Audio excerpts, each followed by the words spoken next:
एक भील की। भील का काम होता था जंगल में जाए, जीवों को मारे और जो मांस आदि मिले उससे अपना और अपने परिवार का पेट भरे। वह भील जब से पैदा हुआ तब से केवल एक ही काम करता, जीवों को मारना। एक बार क्या हुआ, उसका शायद पुण्य जागा हो, उसकी होनहार भली होनी होगी कि उसे जंगल में एक दिगंबर मुनि दिख गए। बंधुओं, दिगंबर मुनि के दर्शन सबको नहीं मिल जाते।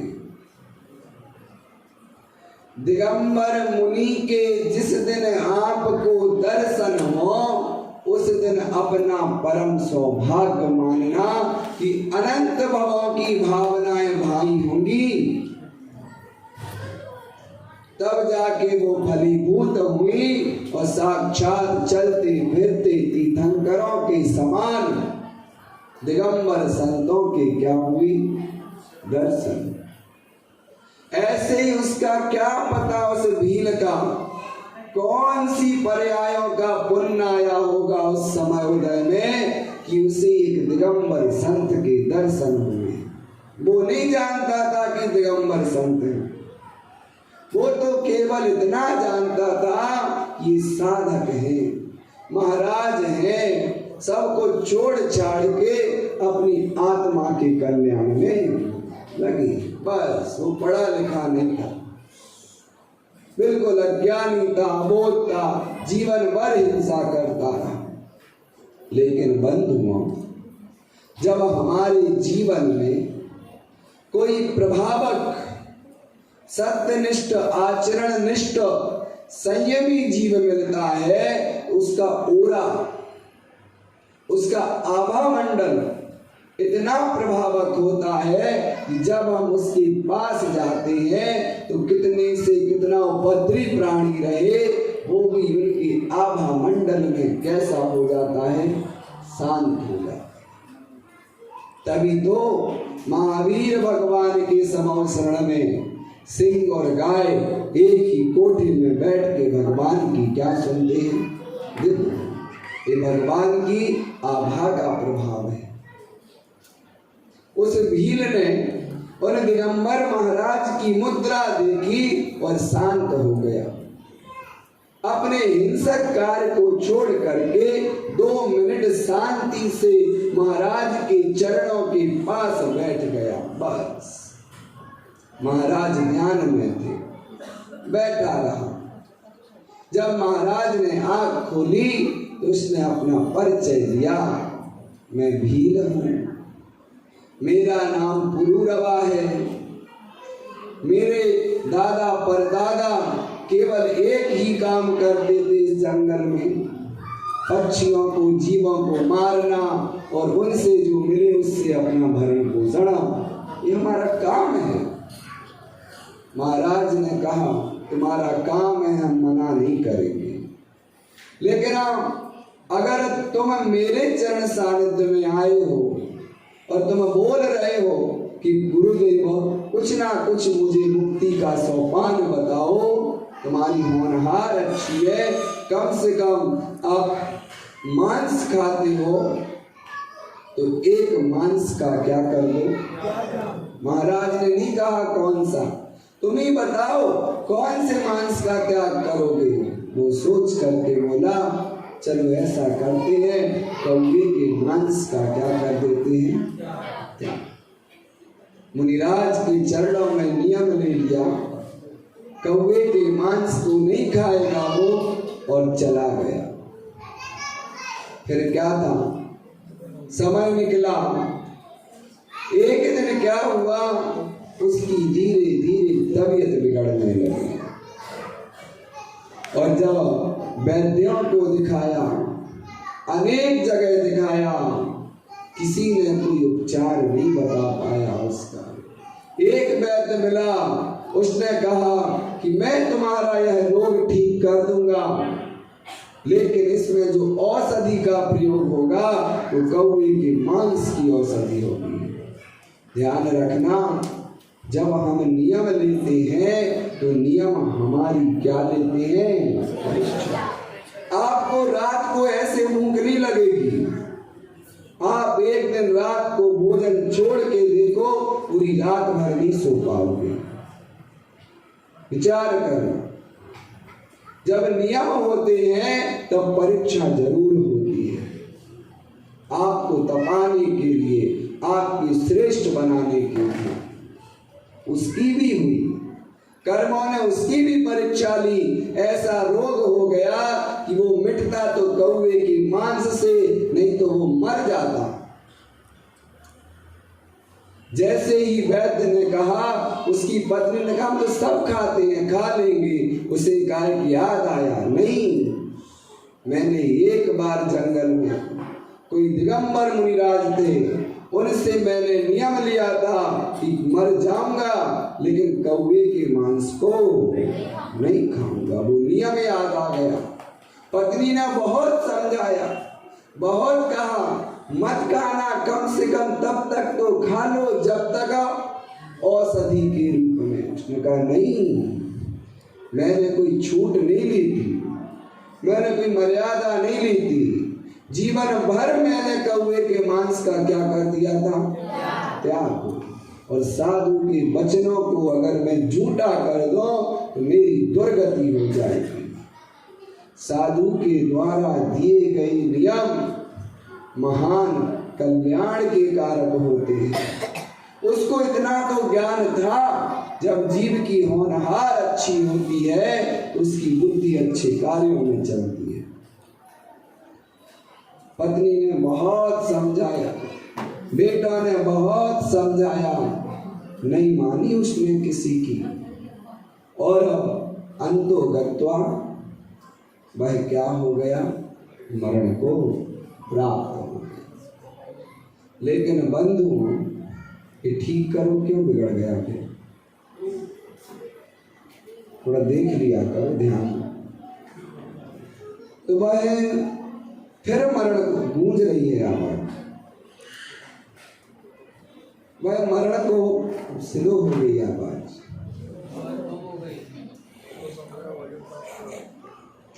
मैं इससे बहुत डिस्टर्ब हो जाता हूँ। मैं कहूँ अगली बार ऐसा माइक बुलाना जिससे कई प्रकार के विकल्प नहीं हो। आधा प्रवचन भूल जाता हूँ इस माइक के चक्कर में। तो मैं बात कर रहा था कि किसकी बात कर रहा हूँ? अब कोई लिखा थोड़ी है कि बाँचना है। अब जो दिमाग में आ गया, डिस्टर्ब हो गया, सो विषय दूसरी जगह पहुंच जाता है। और क्या, मनोयोग की बहुत आवश्यकता होती है, इसीलिए तो बहुत ध्यान से बोलना पड़ता। आप आके बोलो 5 मिनट, यहाँ पता लग जाएगा। तो मैं बात कर रहा था कि वह मर गया पुरुरवा भीला, लेकिन उसके नियम के कारण वो उसके संस्कार साथ में चले। और नियम का फल देखो बंधुओं, उस छोटे से संयम का फल देखो बंधुओं कि आगे चल करके उत्तर पुराणकार जी ने लिखा, वो पुरुरवा भीला आगामी समय में महावीर स्वामी बनेंगे। विचार करो, सोचो, एक छोटे सा तो नियम लिया, उस नियम के संस्कार ने उन्हें तीर्थंकर बना दिया। आज पूरा विश्व उनको पूजता है। सोचना चाहिए, बस हमें भी अपने जीवन की शुरुआत करनी है तो एक छोटे से नियम से अपने जीवन की क्या करो? शुरुआत करो। एक नियम आप लोग ऐसा लो जो जीवन भर के लिए आपके साथ रहे। हर श्रावक का एक नियम होना चाहिए जो आजीवन का हो। कोई सा भी नियम ले लो, देव दर्शन नित्य करेंगे। फिर भैया जी बाहर घूमने गए तो नहीं जाएंगे। हाँ, नियम लिया है उसको निभाना पड़ेगा। विचार करना, हम ऐसे क्षेत्र में नहीं जाते जहां पर भगवान की ज्ञान मिले, बिल्कुल। ऐसे क्षेत्रों में जाना पुण्य का काम नहीं है। आजकल ट्रेंड चल गया, विदेश जाना, बच्चे को भेज दिया हो, प्राउड ऑफ यू, मेरा बच्चा कहाँ पढ़ता है, कहाँ रहता है। अरे पाप कर्म का उदय आया था कि बच्चा कहाँ गया, विदेश गया, पुण्य कर्म का नहीं। इतना अच्छा आर्य क्षेत्र छोड़ करके मिले चौकी नगरी में गया, इतने अच्छे जिनेंद्र भगवान छोड़ करके ऐसे स्थान पे गया जहाँ महीनों महीनों साल साल भगवान नहीं मिलने। ऐसे स्थान पे गया जहाँ पे शुद्धि का लेस मात्र नाम नहीं है। ऐसे स्थान पे गया जहाँ परिवार का किसी प्रकार का आशीष और आशीर्वाद नहीं मिलना। माता पिता ने इस दिन के लिए बड़ा कर रखा था कि बाबूजी विदेश में घूमे, और यहाँ माता पिता कितने अखबार पढ़ते हैं, कितनी न्यूज सुनते हैं कि वो माता पिता एक रूम में रहते थे, बेटा विदेश में रहता था, 7 दिन बाद खोला तो उनके शरीर ही सूख गए, मरे हुए मिले। ऐसे एक नहीं सैकड़ों दृष्टांत आ जाते हैं। तो बंधु, विदेश जाना कोई पुण्य का काम नहीं है। विदेश तब जाते हैं जब पाप कर्म का क्या आता है। हाँ, सोचना चाहिए।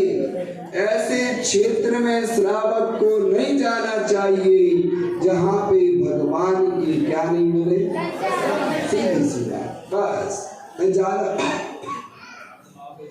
ज्यादा नहीं कह रहा हूँ। आज के दिन केवल एक ही नियम ले लो, कोई सा भी। मैं ये नहीं कह रहा हूँ कि आप देव दर्शन कर लो, विचार करो बहुत, सोचो बहुत, पर एक छोटा सा नियम लो।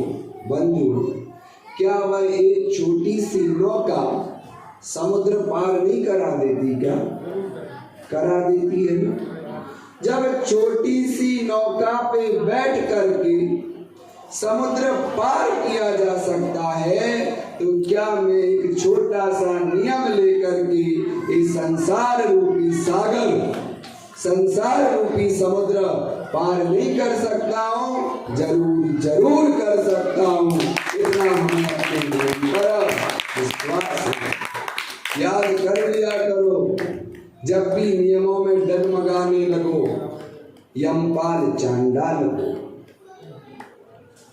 वो तो चांडाल था, फिर भी उसने क्या पाला? नियम। वो तो भील था, फिर भी उसने क्या पाला? और हम जैन हैं और क्या पाल रहे हैं?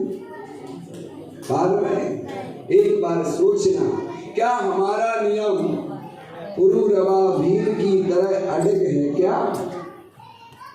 क्या हमारा नियम यमपाल चांडाल की तरह अड़ग है? क्या यमपाल चांडाल राजा ने अष्टान का पर्व में आदेश कर दिया, ओदनपुर के राजा ने, कि अष्टान का पर्व में कोई भी देश में हिंसा नहीं करेगा, मांस नहीं खाएगा, जीवों की विराधना नहीं करेगा। और राजा का पुत्र स्वयं अष्टान का पर्व में क्या खाया? उसने मांस खाया, भेड़ का, मेमने का, और पकड़ा गया तो राजा ने पक्षपात नहीं किया, अपने बेटे को ही क्या दे दिया? मृत्यु दंड दे दिया कि फांसी पर लटका दिया जाए, ऐसा आदेश कर दिया। और जब आदेश किया तो सिपाहियों को भेजा कि जाओ चांडाल के यहाँ और पूछ, उसको लेकर के आओ, आज इसको क्या देंगे? मृत्यु दंड। वो सैनिक गए, देखो होनहार कैसी होती है, कैसे नियम परीक्षा लेते हैं। यमपाल चांडाल को पता था कि राजा के बेटे को क्या हो गई, फांसी, और पक्का है कि वो हमारे पास आएंगे। वो छिप गया और पत्नी से कह दिया कोई पूछने आए तो कह देना वो कहाँ गए, दूसरे देश गए। क्यों? क्योंकि उसने नियम लिया था महाराज से कि वो चतुर्दशी के दिन किसी जीव का घात नहीं करेगा। ये नियम था। फिर क्या था, सैनिक आए, पूछा, पत्नी ने कोई जवाब दिया। फिर सैनिक ने कहा कितना ही अभागा है, आज गांव नहीं जाता तो राजा के बेटे को फांसी है, बहुत सारा धन मिलता है, इसका पूरा दारिद्रता दूर हो जाती। पत्नी को लोभ आ गया, पत्नी को लोभ आ गया, वहां मना बोल रही और यहाँ बोल रही अंदर है। लो फिर क्या था, वो सिपाही पकड़ के ले गए और पकड़ के ले गए। यमपाल चांडाल ने राजा के सामने मना कर दिया, महाराज अगर आपको हमें लटकाना है फांसी पे तो लटका दो, लेकिन मैं आज चतुर्दशी के दिन किसी को फांसी पर नहीं चढ़ाऊं। राजा को बहुत गुस्सा है कि राजा की आज्ञा का उल्लंघन कर रहे हो, दोनों को बिल्कुल कहाँ पर लटका दिया जाए, फांसी, तालाब में फेंक दिया जाए। और कहते हैं जब दोनों को समुद्र में फेंका गया तो राजा का बेटा तो डूब गया, लेकिन नियम के प्रभाव से देवों ने यमपाल चांडाल के लिए सिंहासन बना लिया और मस्तक पर बिठा दिया। ये है संयम की महिमा, ये है नियम का प्रभाव, ये है छोटे छोटे व्रतों में दृढ़ रहने का प्रभाव, ये है जैन धर्म की महिमा। आज बस इसी महिमा को समझने के लिए यहाँ पर हम लोग आए हैं। कहते हैं ना, घुटनों के बल चलते चलते पैर खड़े हो जाते हैं और छोटे छोटे नियम एक दिन बहुत बड़े हो जाते हैं। बच्चा एक साथ नहीं सीखता दौड़ना, पहले घुटनों के बल चलता है, धीरे धीरे बढ़कर क्या करता है, पैरों से चलता है, फिर दौड़ना सीखता है। बस ऐसे ही तो हमारा हाल है। एक साथ नहीं कह रहे कि महाव्रत ले लो महाराज बन जाओ, ये नहीं कह रहे कि अणुव्रत ले लो और वृत्ति बन जाओ, अभी ये भी नहीं कह रहे कि 11 प्रतिमाएं ले लो और श्रावक सच्चे बन जाओ, कोई बात नहीं अभी लेकिन कम से कम जो जैनों के व्रत हैं, नियम हैं, कुलाचार हैं, उनको तो अपने जीवन में क्या करना चाहिए, उतारना चाहिए, पालन करना चाहिए। 6 आवश्यकों की जब चर्चा करते हैं तो देव पूजा, गुरु पास्ति, स्वाध्याय, संयमस्तपः, दानम चेति ग्रस्थानम, षट्कर्माणि दिने दिने। उसमें उत्तम संयम भी आता है। संयम का मतलब हम श्रावकों के लिए हर पल संयममय होना चाहिए। हम जितनी बार सांस लेते हैं वह भी कैसी होनी चाहिए, संयमित होना चाहिए। और हम संयमित ही तो सांस लेते हैं, असंयमित थोड़ी लेते हैं। इसलिए भैया आज के दिन संयम के महत्व को समझना है। किसी ने कहा कि अगर वास्तविकता में संयम को जानना है तो सीता माता को याद करें। अब आप क्या करें, आपने पद्म पुराण नहीं पढ़ा, पद्म पुराण पढ़ो, इतने सारे दृष्टांत मिलेंगे कि आपका जीवन धन्य हो जाएगा। हर जगह आपको बचा लेगा इस संसार की मार से। सीता माता जब अग्नि परीक्षा देने लगी, क्या देने लगी? अग्नि परीक्षा जब देने लगी, सारी प्रजा सामने थी, सब लोग सामने थे, वो डरी नहीं, उन्हें अपने संयम पर विश्वास था, अपने नियम पर विश्वास था। उन्होंने अग्नि से कहा, मैंने अगर एक निमेष मात्र भी किसी पर पुरुष की ओर बुरी दृष्टि से देखा हो तो मुझे जला के भस्म कर देना अग्नि। और अग्नि में कूद गई और उनका सतीत्व देखो, उनका संयम देखो, उनका नियम यम देखो कि वह अग्नि क्या बन गई? पानी बन गई। ये है नियम का फल। अपने नियम पर अडिग तो रहो। अरे वो रावण भी अपने नियम पर अडिग था। रावण का क्या नियम था कि जब तक सामने वाली स्त्री सहर्ष स्वीकृति प्रदान नहीं करेगी तब तक मैं उसको स्पर्श नहीं करूंगा। उसने अपने नियम को कभी नहीं तोड़ा। हमें सोचना चाहिए, विचार करना चाहिए कि जीवन में हम कहाँ जा रहे हैं, क्या करना है, क्या करने आए थे और कर क्या रहे हैं। आज हमारे जीवन में कहाँ संयम है? कितने बजे सो के उठते हो? सबके अलग अलग टाइमिंग है ना। कोई 7 बजे, कोई 8 बजे, कोई 9 बजे, कोई 10 बजे भी हो सकता है। होंगे घर में 1-2 नमूने ऐसे, हाँ, जो 10-10, 11-11 बजे तक सो के उठते हैं। भैया कैसे जीवन संयमित होगा जब हमारी दिनचर्या ही संयमित नहीं है? तो हमारा जीवन कभी भी संयमित नहीं होने वाला। मैं गद्दी पर बैठकर अभी धर्म की बड़ी बड़ी बातें नहीं बता रहा आपको। मैं नहीं कह रहा हूं अभी कि 5 प्रकार का इंद्रिय विजय, मन को जीतना, सट काय के जीवों की रक्षा करना, ऐसे 12 प्रकार का क्या होता है? संयम। अभी मैं चर्चा नहीं कर रहा आपसे। पहले मैं ये चर्चा कर रहा हूं कि अपनी दिनचर्या को कैसा करूं? संयमित करो। कब उठना है, कब खाना है, कब मंदिर जाना है, कब दुकान पे जाना है, कब हमें और धर्म के कार्यों को करना है।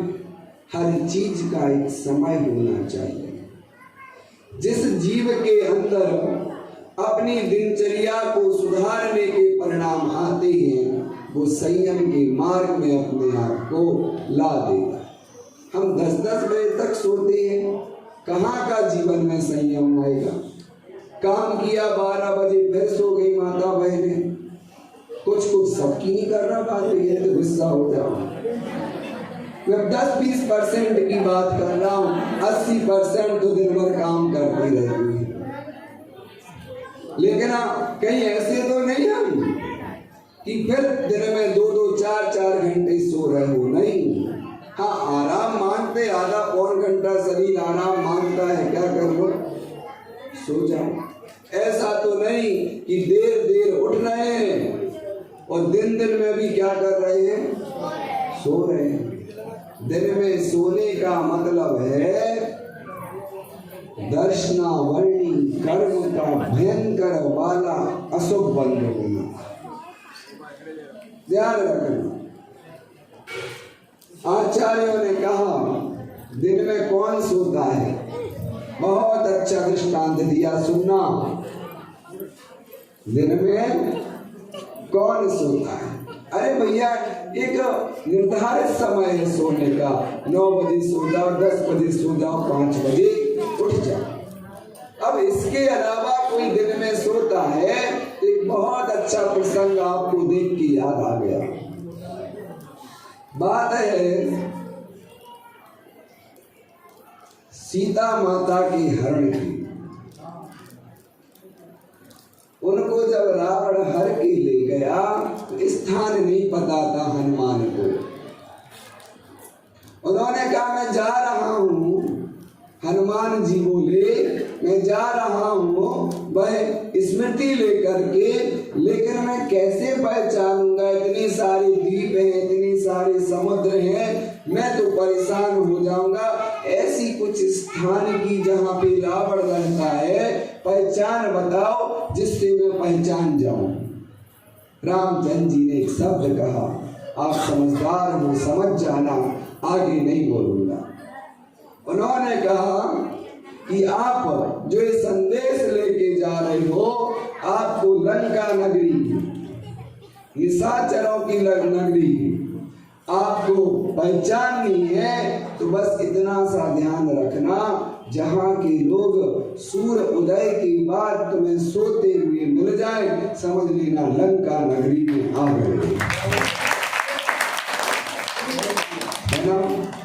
जहाँ के लोग सूर्य उदय के बाद सोते मिल जाए, समझ लेना तुम किस नगरी में आ गए, लंका। अब किन किन का घर लंका है विचार कर लेना, सोच लेना, अंतस में एक बार झांक लेना। अगर संयम को अपनाना है, आज के धर्म की उपलब्धि को प्राप्त करना है, तो सबसे पहले अपनी दिनचर्या में सोने और उठने का संयम लाओ। अगर आपके जीवन में कब उठना है, कब सोना है, ये नियंत्रित है, तो मैं गारंटी से कहता हूं आपका धर्म में मन नियंत्रित हो जाएगा। शुरुआत तो करो। अब जो व्यक्ति 8 बजे उठेगा भगवान का अभिषेक क्या करेगा फिर? भगवान की पूजन में क्या मन लगाएगा फिर? भगवान के गुणस्तवन में क्या मन लगाएगा फिर? सबसे अच्छा मुहूर्त अपने इष्ट देव को याद करने का ब्रह्म मुहूर्त से लेकर के 7-8 बजे तक का समय होता है, जिसमें हमारा बहुत मन लगता है। आपसे निवेदन है, आपसे बड़ा बड़ा करुणा करके कहना है, अपनी दैनिक चर्या को संयमित करो और सबसे पहले अपना जो सोने और जागने का सिस्टम है उसको सही करो। बच्चों को भी ऐसे संस्कार दो कि लाड़ प्यार में मत बिगाड़ो, बच्चा है सोने दो, क्या परेशानी नहीं। आपका ये शब्द आगे चल के आपकी ही मुसीबत बनने वाला होगा।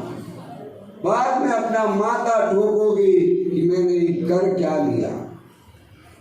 बहुत अच्छे से कह रहा हूं, आप नियंत्रित बनोगे, आपके बच्चे नियंत्रित बनेंगे, आगे चल करके हमारा जीवन नियंत्रित बन जाएगा और धर्म भी नियंत्रित हो जाएगा। सोचो, विचार करो, प्रातः काल उठो और सबसे पहला काम भगवान के दर्शन। हजार क्या करोड़ों काम छोड़ करके भगवान की सबसे पहले क्या करो, दर्शन। अरे भैया कितना टाइम लगता भगवान के अभिषेक करने में, आप कितने पुण्यशाली हो कि इतने करोड़ों जीवों में आपको ये क्या मिला, सौभाग्य मिला। महान पुण्य का उदय है आपका। ऐसे पुण्य को मत खो, ऐसे पुण्य को मत खत्म करो। मैं आपसे बार बार इस बात के लिए कह रहा हूं, सोचना चाहिए, विचार करना चाहिए। हमारे जो युवा वर्ग के लोग बैठे हैं, 10 दिन मत मानो अभिषेक की क्रिया, जीवन का उसमें आधार बना लो, फिर देखना क्या सुख आएगा। ऐसा सुख, ऐसा मजा आएगा कि जीवन में उस सुख को भोगते भोगते परम सुख को प्राप्त हो जाओगे। तो पहला काम संयम को समझना है, तो दिनचर्या सुधारो। दूसरा बात, आपके खान पान में भी संयम हो, आपके खान पान में भी क्या हो, संयम हो। अब कैसे संयम बनेगा? जब माता बहनें घर पे शुद्धि का बनाएंगी तो अपने आप घर में भाव भी संयम के बनेंगे। सोचना पड़ेगा। आजकल क्या होता है कि संडे को फैशन चल गया, किचन बंद। कहाँ चल रहा है? अब बताओ। मैं सबकी नहीं कह रहा हूँ, आप लोग बहुत संस्कारियों में पहले बोल चुका। मैंने आप जैसे संस्कार कहीं नहीं देखे, आप जैसी शालीनता कहीं नहीं देखी। मैं बात कर रहा हूँ आपके बच्चों की। आप लोग अपने आप को बहुत संयमित किए हुए हो, लेकिन बच्चों को पूरी छूट दिए हुए हो। विचार करना, सोचना, जो पिज्जा बर्गर चाउमीन खाएगा वो भगवान की क्या गुण गाएगा? सोचिए कैसे बनते हैं, क्या उनमें होता है। हमारे यहाँ पर तो सुनो, हम लोगों ने कभी आज तक बिना धुले हुए गेहूं नहीं खाए। हर घर में ऐसी व्यवस्था होती है कि गेहूं तक को धोया जाए। महाराज जी की बात छोड़ो, तो बहुत बड़ी बात है। हमारे घरों में मसाले, गेहूं आदि सब धुल करके आते हैं। आप एक बार विचार करो, हम मार्केट से गेहूं लाए, सोचना, एक बार आपको सोचने का मौका दे रहा हूं। और गेहूं सीधा हमने आटा बना दिया तो कितनी उसमें गंदगी रहती है। पहली बात तो वो कहाँ से आया? खेत खलिहान से। फिर ढेरों पे लगा रहा, हो सकता है ढेरों पे बहुत सारे जानवर भी चढ़े रहते, विष्टा आदि भी कर देते, सब कर देते। आप केवल कंकड़ पत्थर ही तो निकालते हो और क्या करते हो? सोचना, ये सोचने वाली बातें हैं। आप एक बार 5 किलो गेहूं को प्रैक्टिकल करना, लिसन टू मी। 5 किलो गेहूं को पानी में डालना, इतना कचरा निकलेगा कि आपकी आंखें खुली की खुली रह जाएंगी। और वो सारा कचरा हम क्या करते हैं? हमें भी खिला रहे हो, हम क्या करें? मजबूरी है, हम उपवास नहीं कर सकते। सोचना चाहिए, विचार, यही तो संयम है। हाँ, तो विचार करो, सोचो और अपने अंतस में एक बार झांको। बातें नहीं, आपको बातें नहीं करना है। आप बातें करोगे, आप बहुत सारी चीजें खो दोगे, घाटे में रहोगे। आपको चर्चा करना है, आप गेट से बाहर जाओ, खूब घर पे चर्चा करो, एक दूसरे का फोन नंबर ले लो और फिर खूब चर्चा करो। लेकिन अभी नहीं करना कोई चर्चा, अभी केवल मुझे सुनना है और मौन रहना। तो अगर हमारे जीवन में एक छोटा छोटा संयम आ गया तो मेरा मानना है कि फिर जल्दी से हमारा मन धर्म की ओर मुड़ जाएगा। क्योंकि संयम के लिए शुद्ध आहार, शुद्ध विहार और शुद्ध व्यापार, तीनों की जरूरत होती है, ध्यान रखना। उसके जीवन में ही संयम आएगा जिसका आहार शुद्ध है, जिसका विहार शुद्ध है और जिसका व्यापार शुद्ध है। बस संयम का सबसे बड़ा मूल मंत्र। आप लोग कोई बात आपको बताई जाए तो आप जल्दी ग्रहण कर लेते हो, ये मैंने विशेषता देखी। सुबह मैंने कहा शुद्धि वाले लोगों से कि भैया शुद्धता का बड़ा महत्व है, शुद्धता बहिरंग रहेगी तब जाके हमारे अंतरंग परिणाम अच्छे बन पाते हैं। आप जब धोती दुपट्टा पहन करके आओ तो शुद्धि का ध्यान रखो और धोती दुपट्टे में मल मूत्र छीपण नहीं करना, नहीं तो वो अशुद्ध हो जाते हैं। कौन आया?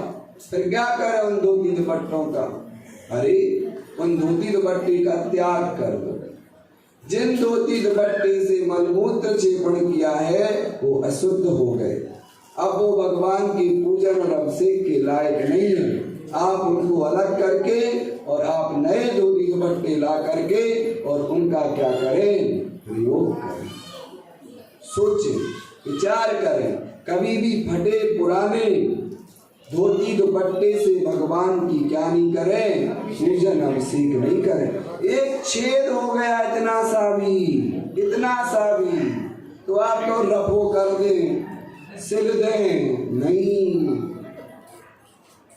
बिल्कुल उसको अलग करें और नया पहने। अरे भैया आप ये सोचो, साल भर में आप अपने लिए कितने कपड़े खरीदते हो? 2-3 जोड़ी तो खरीद लेते हो, तो क्या 2 जोड़ी धोती दुपट्टे श्री जी के अभिषेक के लिए नहीं खरीद सकते? खरीद सकते। विचार करना चाहिए, सोचना चाहिए। तो वास्तविकता में हमारा संयम धर्म होगा और संयम हमारे जीवन में आ पाएगा। ऐसा नहीं है कि हमने संयम धारण नहीं किया। 6 डालाकार ने लिखा है, मुनि व्रत धार अनंत बार ग्रह को उपजायो। और क्या है आगे? अरे बोलो, मतलब मैं कुछ भी सुना जाऊं आप हाँ में हाँ करते रहोगे? ऐसे नहीं चलता काम। इतना ज्ञान रखो कि अगर गद्दी पर कोई सुनाने वाला आया और कहीं कुछ गलत सुना दिया, भैया जी ऐसी बात नहीं है, आगम में ऐसा लिखा है, नहीं तो फिर तो बिन पेंदी के लोटे बन जाओगे। जो आया वही ढड़का गया। आप कंफ्यूज्ड हो जाओगे, परेशान हो जाओगे कि भैया है क्या? वो ये कह रहे थे, वो ये कह रहे थे, वो ये कह रहे थे, हम तो फंस गए, हम क्या कह रहे हैं पता ही नहीं चल रहा। इसके लिए स्वाध्याय प्रारंभ करो। आपका स्वाध्याय अच्छा होगा, आपको हर बात का ज्ञान होगा। मैं बात कर रहा हूँ संयम की। 6 डालाकार पंडित दौलत राम जी ने लिखा, मुनि व्रत धार अनंत बार ग्रह को उपजायो। मुनि व्रत को धारण किया कितनी बार? इतने लोग जो यहाँ बैठे हैं, हम लोग अनंतों बार मुनि बन चुके हैं। लेकिन आत्म ज्ञान नहीं होने से, सच्चा ज्ञान नहीं होने से, भेद विज्ञान नहीं होने से बस 9वें ग्रह तक गए और फिर वापस आ गए बस। और बार बार इस संसार में क्या होते रहे? भटकते रहे। आज का दिन व्रत लेने का है। आचार्य पूज्यपाद स्वामी महाराज इष्टोपदेश में लिखते हैं, वरम व्रतई पदम देवम ना व्रतई व्रत नारकम छाया तपस्तयोर वेदा प्रतिपाल्य यतोर महान। आचार्य भगवंत लिखते हैं कि 3 चीजें हैं दुनिया में। एक तो दूध, एक विष और एक अमृत। कितनी चीजें हैं? 3। दूध, विष, अमृत। अगर हमें पंचम काल में अमृत नहीं मिलता है, मतलब मोक्ष नहीं है, तो हम विष पी लें क्या पिएंगे? दूध पिएंगे। ज्ञानी जो होगा, अगर मोक्ष नहीं है पंचम काल में, तो कहाँ जाएगा? स्वर्ग जाएगा। 3 चीजें हैं, अमृत के समान मोक्ष, स्वर्ग के समान दूध और नरक के समान विष। अगर हम मोक्ष नहीं जा सकते हैं तो अच्छी क्रियाएं करके कम से कम अभी पंचम काल में कहाँ जा सकते हैं? स्वर्ग तो जा सकते हैं। तो उसके लिए आचार्य भगवंत ने कहा वरम व्रतई पदम देवम, व्रतों को वरम मतलब ग्रहण करने से देव पद पाना ठीक है, ना कि आप्रत असंयम के द्वारा नरकों में जाने की अपेक्षा। एक वो व्यक्ति है जो किसी का इंतजार धूप में रह करके कर रहा है, और एक वो व्यक्ति है जो छाया में खड़े रह करके उसी व्यक्ति का इंतजार कर रहा है। श्रेष्ठ कौन है? जो छाया में खड़े रह करके व्यक्ति का इंतजार कर रहा है। तो भैया जो लोग कहते हैं पंचम काल में मोक्ष नहीं है, तो क्या व्रत लेना, क्या संयम धारण करना, क्या मुनि बनना? जब मोक्ष का काल आएगा उस समय मुनि बनेंगे और क्या कर लेंगे? बिल्कुल गलत बोलते। फिर क्या करोगे अगर फिर व्रत नहीं लोगे? हम ज्यादा नहीं पढ़े लिखे, अगर व्रत से कुछ नहीं होता तो हमारे आज आचार्य भगवंत महाव्रतों को धारणा नहीं करते।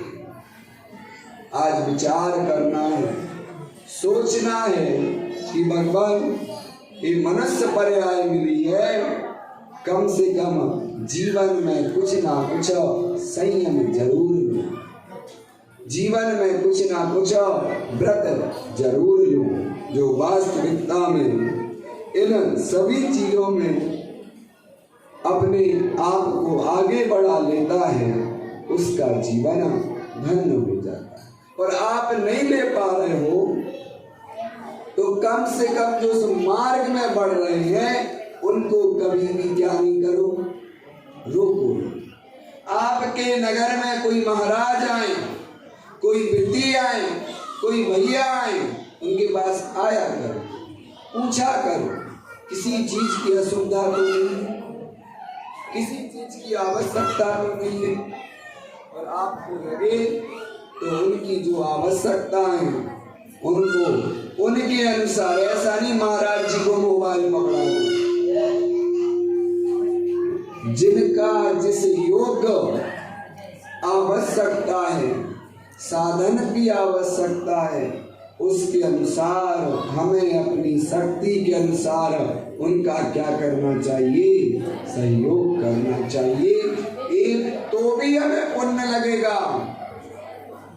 कृत कार्य पर अनुमोदना, ध्यान रखना, हमारे आगम में ये सारी बातें बताएंगे। तो आपसे कहना है कि संयम को धारण करना है तो पहली बात अपनी दिनचर्या सुधार लो। दूसरी बात, ध्यान से अपनी वाणी पर संयम रखो। जो मैं पहले कह चुका हूं, अपने माता पिता को कभी पलट करके जवाब मत दो। वो कुछ भी बोले, 100 बात गलत कहें तो भी सिर नीचे करके सुन लेना।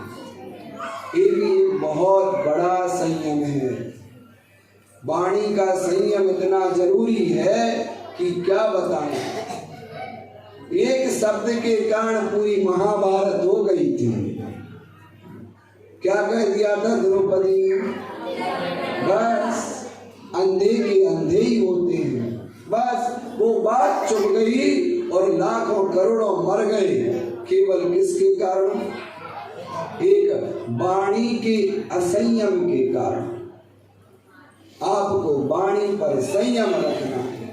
अपने घर परिवार के लोगों से ऐसा ना बोल दो जिससे कि उन्हें दुख हो जाए। दूसरी बात ये याद रखो, अपने बड़ों को कभी भी पलट करके जवाब नहीं दो। अगर अपने जीवन में संयम धर्म लाना है। और तीसरी बात, अगर हम संयम के मार्ग में नहीं बढ़ पा रहे हैं तो जो संयमी हैं उनके पास जाओ, उनकी सेवा करो। कोई संयमी घर पर आए तो उनकी विनय करो। हाँ, सिखाना पड़ेगा आपको, बिल्कुल इन बातों का ध्यान रखना चाहिए। कोई घर पर अतिथि आए तो लेने आओ, कोई घर पे अतिथि आए तो उसको छोड़ने आओ। ये भारतीय संस्कृति है। ऐसा नहीं कि आ जाना और बिल्कुल नहीं, ये तिरस्कार कहलाता है। आपके घर पे आया, उसको नीचे बिठा दिया, बाबूजी बिल्कुल आओ, महल पर बैठे। विचार करना, सोचना, अगर वो आपसे गुणों में महान है तो आप उनके साथ बैठ जाओ, साथ नहीं तो कहाँ बैठ जाओ, उनके नीचे बैठ जाओ। यही तो विनय है, यही तो संयम है, यही तो मान कसाय का खंडन है। बच्चों को सिखाया करो, जब घर में कोई बुद्धि आए, कोई भैया जी आए तो सिर पे नहीं बैठना, कहाँ बैठना, उनके नीचे बैठना। इन बातों का अभी से ध्यान रखोगे तब आगे चल के वो किसी को विनय दे पाएंगे, सम्मान दे पाएंगे। नहीं तो आगे चल के सारी परंपराएं खंड खंड हो जाएंगी। इन सब बातों का ध्यान रखा करो। बहुत अच्छा लगता है, दादर में अच्छी परंपरा देखी, जब भोजन करने जाते हैं तो महिलाएं नहीं पुरुष परसते हैं भोजन। हम अभी 5-6 दिन से गए तो महिलाएं कम और कौन परसते हैं भोजन। महिलाएं बनाने में मैं बुराई नहीं कर रहा हूँ, मैं अच्छी बात कह रहा हूँ कि दोनों को मौका मिलता है। नहीं तो पुरुष वर्ग दूर दूर खड़े रहते हैं, लेकिन उसमें भी याद रखा करो, कोई भी महाराज आए, कोई भी और अन्य आए, बच्चों को भी क्या किया करो, आगे किया करो, बिठाला करो 2 मिनट, जिससे उन्हें वो दिन याद रहे। और जब वो बड़े हों तो आपके नगर में कोई भैया जी वृद्धि कोई आए तो उनका वो भी क्या कर पाए, आमंत्रण। आप नहीं सिखाओगे तो वो कैसे सीख पाएंगे। तो इन बातों का भी ध्यान रखो, यही तो संयम है। तो तीसरी बात, जो संयमी आपके नगर में आए उनका आप पूरा ध्यान रखो। यह भी एक प्रकार का क्या है, संयम है। इन 3 बातों को अपने जीवन में हम रख लेते हैं तो वास्तविकता में हमारा जीवन धन्य हो जाएगा। नहीं तो भैया जीवन तो जा रहा है, आता है ना, बीतने वाली घड़ी को कौन लौटा पाएगा, इस धरा का इस धरा पर सब धरा रह जाएगा, इस अवसर खो दिया तो अंत में पछताएगा। बस सब कुछ रखा रह जाना है, हमारा संयम, हमारे नियम, हमारा दान पुण्य वो ही साथ जाना है।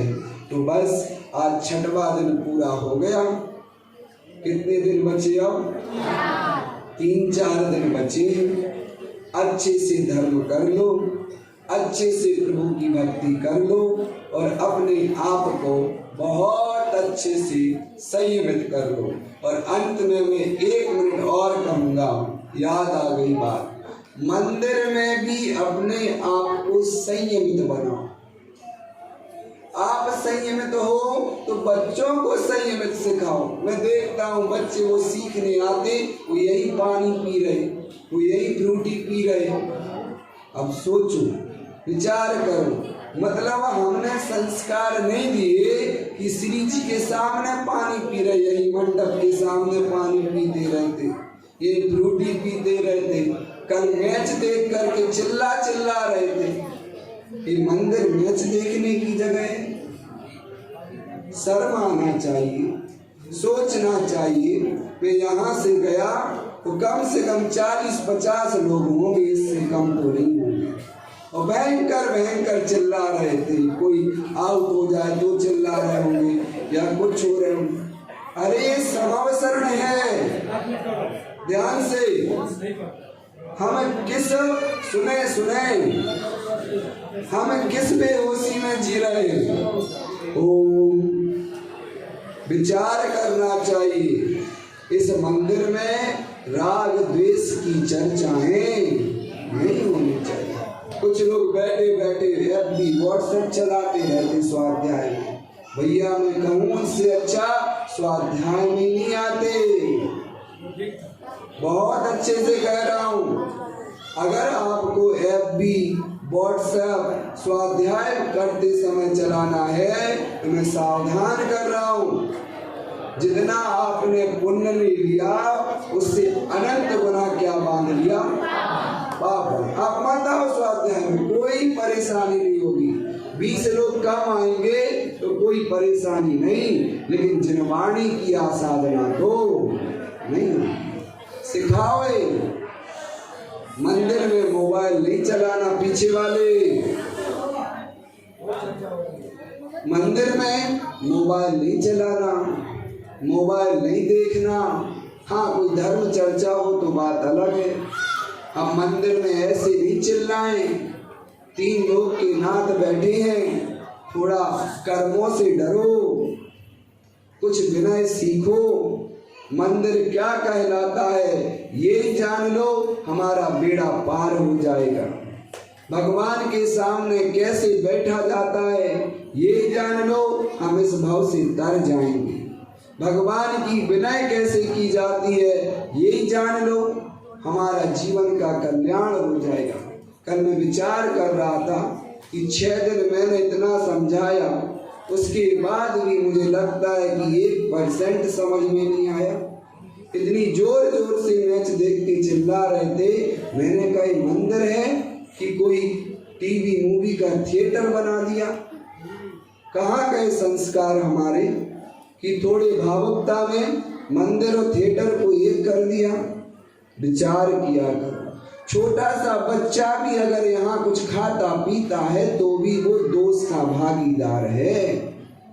माता पिता को इस बात का ध्यान रखना कि छोटे बच्चे को भी मंदिर में नहीं खिलाएं।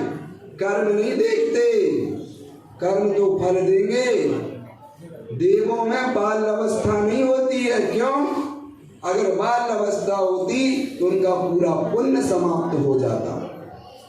तो इसलिए माता पिता का एक फर्ज है, बच्चे को भूख लगे आप गेट के बाहर ले जाएं, उसको साइड में ले जाएं और वहां कुछ खिलाएं पिलाएं। ये जो आवरण है ये प्रतिष्ठित कर दिया 10 दिन के लिए, ये समावसरण बन गया है। इसमें कोई धर्म के अलावा अन्य राग द्वेष खान पीन की चर्चा नहीं होनी चाहिए। सोचो इतना, आप नहीं सोचोगे तो आज से 10 साल बाद यही थाली लगा के खाएंगे लोग। इस साइड में प्रवचन चलेगा, उस साइड में एक ग्रुप होगा प्रवचन सुनने का, एक ग्रुप बैठा होगा मोबाइल चलाने का। हमें जागना होगा। हम कहेंगे तो छोटी सी बात है, नहीं। एक बात छोटी सी चिंगारी कभी कभी आग लगा देती है। सबको जागना है। सभी माता बहनों से कहूँ, आपका 1.5 साल का भी बच्चा है, हमने देखा वो आलू की चिप्स खिला रहे थे परसों। अब बताओ, अरे चाहे वो 1 साल का हो 1.5 साल का हो, और भी चीजें तो होती खिलाने को बच्चों को, वो खिला देते। 10 दिन तो इन चीजों का बच्चों से त्याग कराते। मेरा भी छोटा सा बच्चा है, 1.5 साल का हो गया, कभी जमीकंद नहीं खिलाया, कभी आलू प्याज नहीं खिलाए, कुछ नहीं खिलाया। जो मैं खाता हूँ वो खिलाते। तो कहने की बात, आपको कैसे रहता होगा?